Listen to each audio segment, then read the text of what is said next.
Hello, wonderful. It is Sarah, and you are in for a treat. If you did not see the first half of me and Renee Edwards, then you missed it. But be careful if you're driving to work or at your house, because you're probably going to be snorting your coffee out your nose because we have had a good time talking Yes, we about have. girls, guys, and love. Yes. Renee, introduce yourself. Hello, hello, hello. My name is Renee Edwards. I am a love and relationship coach, and I am so excited to be here. And my main goal is to help women stop with the time wasting relationships. If you're tired of wasting your time in relationships, then hey, I am your girl. I love it. So what's interesting is that within every dating coach conversation, Mhm. there's this real concept of next, right? Yes. Like stop, next. But when Hmm. you talk to people who are dating, they hardly ever want to talk about that. Like it's just like, well, No. how do I find the one? Hmm. And I was like, well, Hmm. the best way to not find the one is Hmm. to be with the wrong one and Yes. waste 2, 10, 5, however many months or years, Right. right? Right. Hmm. So what have you seen with that? Why are women so resistant to next?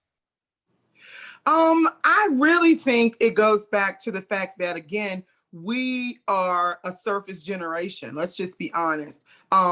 We have been taught that the way you get over one love is to move on to the next one. You know, men typically are the ones that used to say X to the next, but now women for some reason think that, oh well, I can do everything a man can do, which I'm not, saying we can't. But at the end of the day, we were designed to have a soft, tender, beautiful heart. And we just aren't built to be, so hardwired and being able to move on. Men can compartmentalize so much better than we are. But I think a lot of times we think that that's going to help us by just moving on to that next person and trying to forget. But all you're doing is actually leaving other doorways open. And you're dragging Jimmy and Bob and Mike and Ricky and Dale and Will and Bill. I was looking for a man named Phil for a long time. I was like, is there any man out there named Phil? I just want to marry somebody named Phil. But anyway, the I've got point one is, for you. I really want him to get a new girlfriend. you know what? Well, no, we got to talk about my boyfriend because he might not like that. But at the end of the day, that was my go-to name was Phil. But I'm just saying that we always drag those other people on. And I think we're resistant to this whole process because we don't, a lot of times it's easier to just blame what the other person has done. Right? That's what's in the forefront of my mind is everything you did to me. But, if I've learned anything during the year of 2020, is introspection. We've been given time to actually have this introspection about what am I doing wrong? Where am I in life? How am I, receiving the love that I feel like I deserve? And why do I keep meeting the same man in a different body? So that's the thing that I think now is the challenge. I've been there. I was there. I was the one that did not want to take the time to do these things, but I'm only sharing with you what worked for me. So that's all I can share is that, hey, I had to begin to stop. It took me 2 years to get over the relationship that I talk about in my book, Delayed But Not Denied. 2 years. And that was the first time. And I was in my 30s at that time. I probably was like 32, 34. It took me 2 years to get over that relationship, but it was the first time I had actually taken the time to close the door and give myself time to grieve and really go through what I needed to go through so that I didn't keep dragging him and everybody else into the relationship that I'm in now. And I'm so thankful that I took the time. That's all I can say. Well, in our last episode, you talked, it was so funny about, we'll hear from a girl and she's like, oh, me and Billy broke up Thursday and I was Right. crying and I was so sad. And then by Yeah. Tuesday, I'm in love with Jimmy. And you're like, Right. what? Like, What day? I just talked to you yeah. yesterday. How? Yes. How? And we talk about guys being emotionally unavailable, but to me, that is still emotionally unavailable. Mm-hmm. And I know in For sure. my husband had 10 years of dating before we got together, and his Mm-hmm. whole fear, he said, well, I'm afraid you just want to get married, not that you want to marry me, Oh, because of the wow. 10 years of history. And Mm-hmm. I asked him recently, went to lunch, and I said, what's your favorite thing about marriage? He goes, well, I like it a lot better than I thought I was going to. And I was like, what? this 10 years of females wanting to use him, wanting to whatever, just get married or just whatever. And so he brought that into me, and I was like, what if we get married? It'll just be like this, just at the same house. And I think he thought surely it cannot be that easy or good. And it's like, no, 2 years later, here we are, you know. It's just like that, you know? And my married girlfriends say that all the time. That's what I mean, that I know that one of the things that I had to do as well, I had to, during that 2-year period, I had to break up with the images that I had in my head. That was how I was getting myself stuck in the same type of relationships, because like you said, I would meet the guy, and at that point, I really didn't even care what the man, I mean, as you know, I've dated them all. Can I say that? 8 to 80, blind, crippled, and crazy, I have dated them. And I've given every last one of them a chance, because I just knew all it took was me and the images in my head to make a marriage. Never stopped, not once did I consider until that 2-year period that, wait a minute, you actually have to begin to bring two lives together, and that I have to break up with what I think it's going to be so that I can embrace and really enjoy the adventure of what it is. That's what probably even your husband probably felt like. You were meeting these women that it didn't matter. I mean, he could have been Igor, he could have been, you know, he could have been a hobbit. I mean, you just want to go through the process. You know what I mean? And then I'm just being honest. I'll put a picture of my husband in the show notes. Everybody can see he's not a hobbit. You know what I mean? Right. You know what I mean, you know, have you ever seen women who they're married to someone that looks so mixed matched? And I don't mean it because it's always a physical thing, but it just looks off. I often wonder, are those are the couples that we're talking about right now, where it was just like, look, you know, you want to get married? Anybody? Anybody want to marry me? That's kind of how it looks. And we have to be careful about getting desperate about being chosen. And then when you begin to understand the whole purpose of us being chosen, it should, well, here we go. I'm trying to stop saying should, but at the end of the day, it really should give you a confidence about who you are. You are the one being chosen. And I'd rather be chosen by the one than all of the projects in the world choosing me. It doesn't make me feel confident, because then it makes me wonder, well, why did this person choose me? What did they have? What did I have to offer them that they thought that I was worthy of being chosen? But I had to begin to understand, you know why? Because I was already acting like a wife when I wasn't. I was already. Ding, ding, ding, ding, ding, ding, ding. Now I'm gonna Can everybody hear what she's saying? I'm going to take an offering on that one, because of course they're going to choose you. If I'm a bum that I live with my mom in the basement and I change jobs every 3 months, of course I'm looking for a wonderful woman like you, because you're stable. You know, and you prepare my taxes. You take my mom to the dentist. You pick up my kids when you don't even have children. You're doing things like a wife. So why would I not choose that? Instead of there's a difference between choosing you and using you. Yes. And you better be clear about that difference, because what she just described is not someone choosing you, it's someone using you.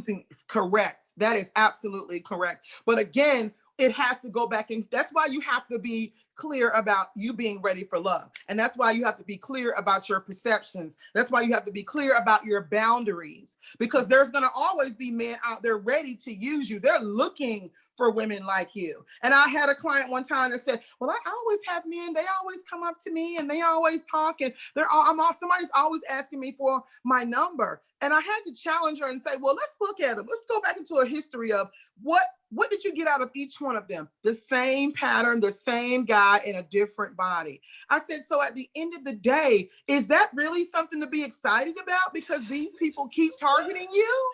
Yeah. And they do target you. Like, we want to be so clear in what we're saying. Yes. They know what they're doing, and they are targeting you. Yes. And if you are someone who is choosing yourself and be a little more choosy. There you go. Right? Choosy, but not bougie is what I said. Ooh, okay. Choosy, tell us the difference. not bougie. Okay. when you're being choosy, it just simply means that you are very clear about what you want. Mhm. And there's certain deal breakers that you've already decided whether or not he is the finest thing in the room or whether or not he is a little person that you got on a blind date. It doesn't matter who he is. These are my boundaries and my deal breakers. That's being choosy. That means that I'm okay whether you show up or not. I'm going to still live whether you show up or not. I'm going to be okay whether I meet someone or not. That's being choosy because I'm already living a fabulous life. So if you're not adding value to what I already have going on, then that's why I'm being choosy, because I can't afford for you to come in my life and mess up what I already have. Being bougie, and let's be honest, in this day and time, being bougie usually are people who don't have anything going for themselves at the end of the day. Because I don't know people that are real bosses, really making a difference in the world, calling themselves bougie. It's usually people that don't know what they're doing anyway. And you just really are trying to portray this persona about your standards. But anybody who's ready to use you, they'll be able to see through you anyway. Yeah. Yeah. They'll be able to tell. You can be as bougie as you want and have a list up onto the mountains, and they'll still be able to find a way to get in and do what they want to do. So it doesn't work. Choosiness, a man can tell that you're being choosy because you have something to offer. Yes. And did you hear her description when she was talking about being choosy and like, these are my standards. This is what I'm committed to. She doesn't come across, and I'm using you as an example right now, as someone to be like, oh, let me try to take advantage of her. Mm-hmm. Seems like it would be really difficult to take advantage of her. She would not put up with that crap.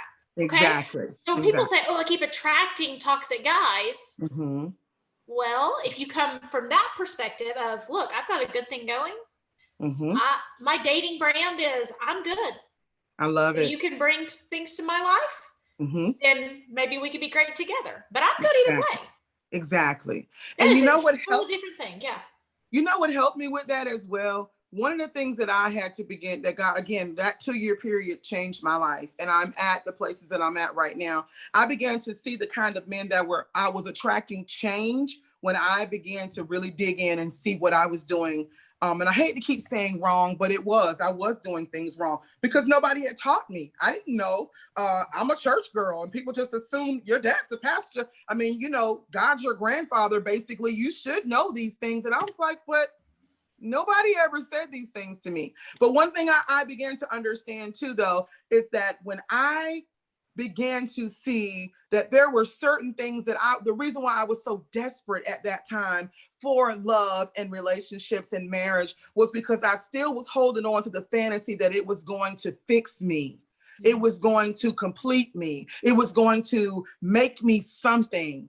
And it wasn't until I began to understand that there is a self-fulfillment that only you can feel for yourself. No man is going to be able to feel the purpose that you have in this world. Nobody. I don't care how wonderful he is. You will always feel like something is missing because you're wanting him to fulfill something you're supposed to fulfill in your confidence, in your purpose in life. What are you doing for your purpose? What are you doing to impact the world? How are you dealing with your circle of influence? These are things that no man or relationship can substitute for. And that was a game changer for me, Sarah. I'm telling you, when I began to get on my purpose, I began to see the kind of men that were attracted to me. It would make my confidence stronger because I had something of value to lose. If all I'm doing is going to work, I'm taking care of my kids, I'm doing all the stuff that everybody else, making them happy, and I'm just empty, there's nothing for me to lose. I'm already empty. But when I began to fill up. Yeah. And that's what I said, your dating brand cannot be hard working mama. Yes. That's not a brand at all. That's a job announcement. That's not a brand. But and that's, what are your, I'm hardworking, I'm healing. Yeah. Healing cannot be your brand, right? No, a first date, let me tell you about all my past relationships. And it's like, never. Oh, your dating brand cannot be she who needs to be healed. Yes. Oh, that's so good. Right? Oh my God, that's so good. Yes. And that's what we do. You know how many first dates I went on? Scared to eat. Girl, if you like to eat like me, you better eat so he knows who he's getting. Like, what are we trying to portray? And then the same thing, like you're saying about the brand that we're bringing. You're bringing these titles and roles. That's not who you are. And a lot of times, if you don't even know that, if you're not even at the point of knowing what your dating brand is, all I'm saying is it's okay to say, I'm not ready to date. Yeah. Like, stop wasting other people's time. Not only are the men wasting your time, but you're wasting a good man's time because he's looking for the real thing too. And then he meets you and you're all over the place. You start talking about, Ramon, 10 years ago. Girl, let him go. Honey, let him go to the graveyard where old relationships die. Okay? Ramon is not here. He's never coming back. Yeah, and I hear people like, oh, I just want to be authentic. And I say, no, you want to give all your dirt out. So, and then like put it on a plate. You were talking about the question, in the last thing, it's like, let me emotionally vomit on the table and then see if you still love me past that. Exactly. And it's like, you ask him to love you on the first date. So you didn't waste your time. Right. And it's like, whoa, no wonder this isn't working. Like, no wonder this is not working. Because I like to flip it. I like to say, now, what if you met Billy Bob and he did the same thing? He's like he just said, just regurgitated his whole relationship history on the table. Would you feel confident that this man is ready for love? No. You would be running to the restroom, calling your girlfriend with the code word saying, pineapple, come get me. Yeah. You wouldn't do it. So I like a lot of times I think we're doing things. And one thing I realized, women, we're so brilliant. We're so intelligent, but I think we've been taught or conditioned to let our intelligence go when it comes to love. Yes. The same way you're the boss and the CEO. Again. Yes. We just turn it off when it comes to love.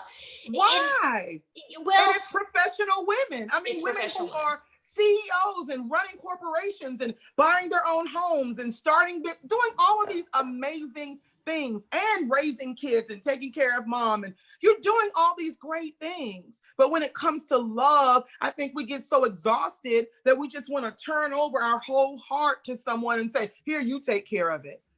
No, never give your entire heart away until it's the one that you want to give it to. And even then you have to be careful because that's how you lose yourself once you get married.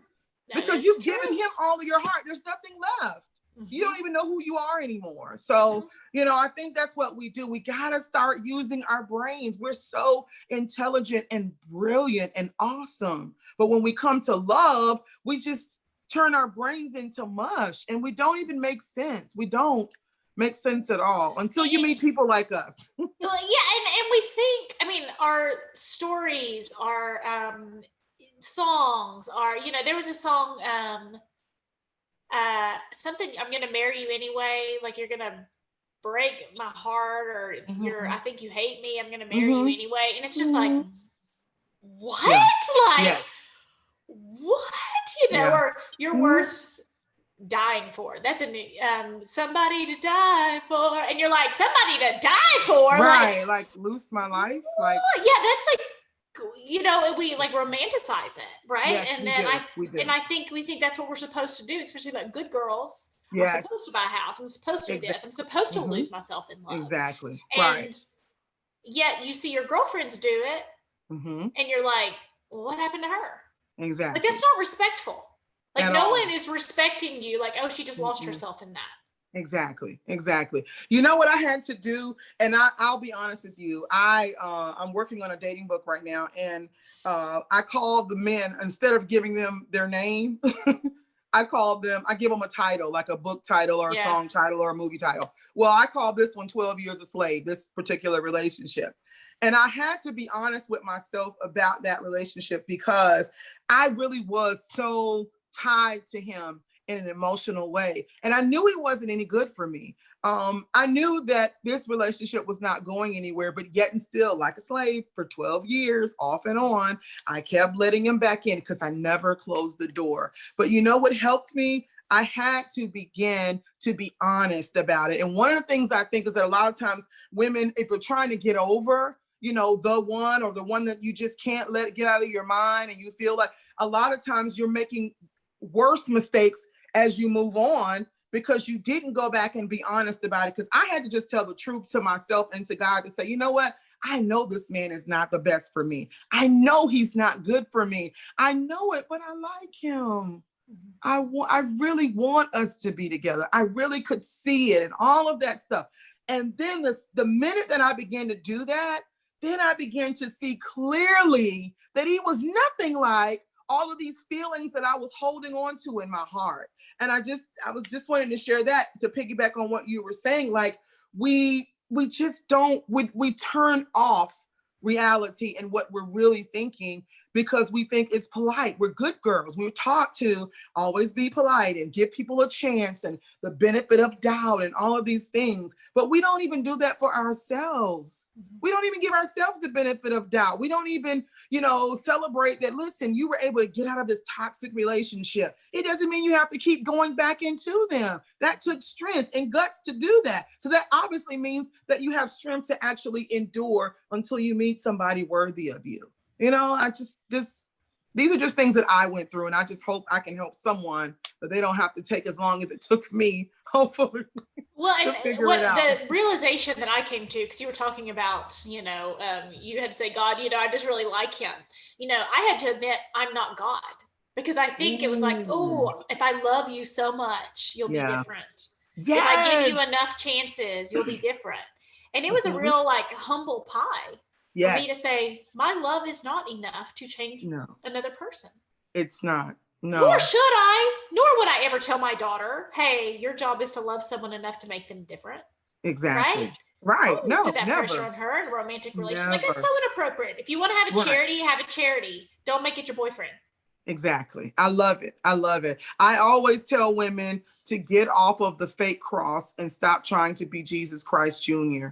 Like nobody's asking us to be martyrs. You know what I mean? I think sometimes we put ourselves in those victim statuses like, well, this is what a good woman does. No, it's not even that you're not good. It's really not even about you being good or bad. Mm-hmm. It's actually about what is appropriate for the boundaries that you've set. And what is it that I have enough emotionally to give to you and still have some left? And that's what I mean by us using our brains, because we're out there trying to change a grown man now. We're trying to change him with this love that we have. And most of the time we're broken, we're traumatized, we haven't healed.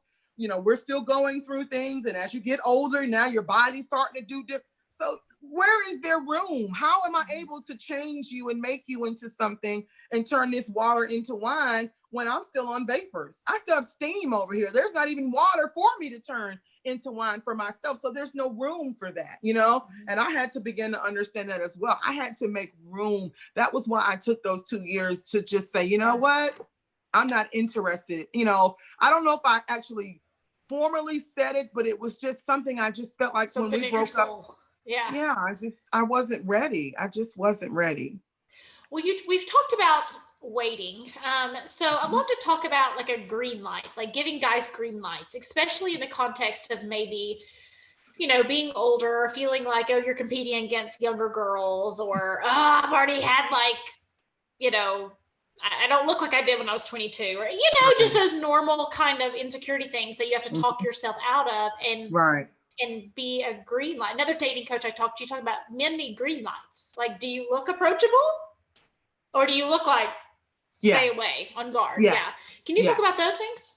Oh, sure. I don't necessarily call them green lighting, but what I use this a lot of times. Obviously, I use humor to kind of lighten the truth of what things really are about. But what I used to say was that I never wanted to be the lady, the lunch lady.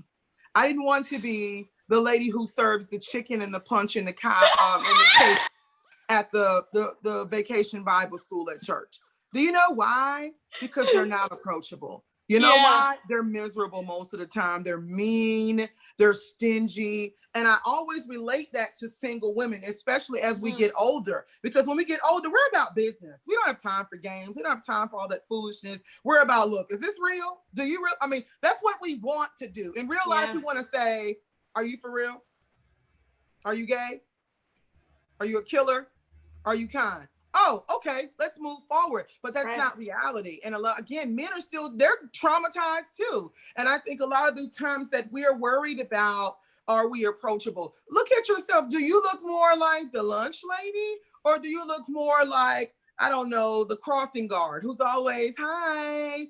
I use, I try to use real life things like that so they understand, like, this is what it means. And I don't know about you, but I am a proponent of online dating. I think it's great practice for women over 40, especially if you've been divorced or you've been out of a relationship for a very long time. Online dating is the perfect place for you to practice, not get married. Now, if you find him and you meet him, hey, I met my honey online. I don't have any problems. I'm not ashamed to say that, but I had to go through the process of learning how to date again before I met him, because I had to change my whole mindset. And again, it's great practice. That's a green light. That's how you practice your green lights online when there's not a lot of investment yet. I'm just saying hi. You just said hello. Well, practice your green light and practice your next. Right? Yes. Hold yourself really accountable on both of those pieces, right? Yes. Green light next. Green light next. And it's like, wow, there's really no reason for a next. Exactly. Then you start getting into dates 2, 3, and 4. Exactly. Right? Exactly. Yes. Any confidence tips? Like if it's like, whoa, I gotta, I hadn't taken my shirt off for anybody in a while or anything like that, right? Okay. Yeah. Yes. Okay.